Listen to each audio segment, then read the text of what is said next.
June 8th Daily Devotional from the Heart by Ellen G. White, the Great Source of Truth. Learn from me, for I am gentle and lowly in heart, and you will find rest for your souls. Matthew chapter 11, verse 29. Christ is the author of all truth.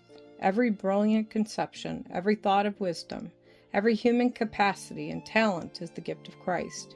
He borrowed no new ideas from humanity, for he originated all. But when he came to earth, he found the bright gems of truth which he had entrusted to the human race, all buried up in superstition and tradition. Truths of most vital importance were placed in the framework of error to serve the purpose of the arch-deceiver.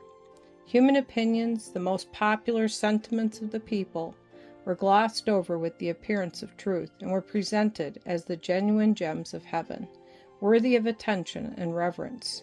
But Christ swept away erroneous theories of every grade. No one, save the world's Redeemer, had power to present the truth in its primitive purity, divested of the error that Satan had accumulated to hide its heavenly beauty.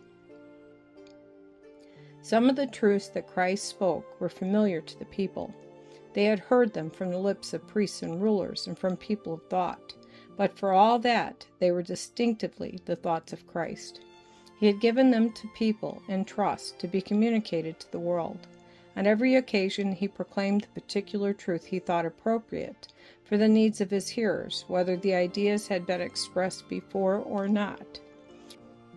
The work of Christ was to take the truth of which the people were in want and separate it from error and present it free from the superstitions of the world, that the people might accept it on its own intrinsic and eternal merit.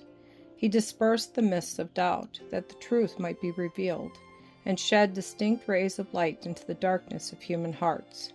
He placed the truth in clear contrast with error, that it might appear as truth before the people. But how few appreciate the value of the work that Christ was doing! How few in our day have a just conception of the preciousness of the lessons which he gave to his disciples. He proved himself to be the way, the truth, the life.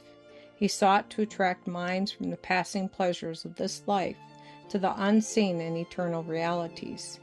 Views of heavenly things do not incapacitate men and women for the duties of this life, but rather render them more efficient and faithful.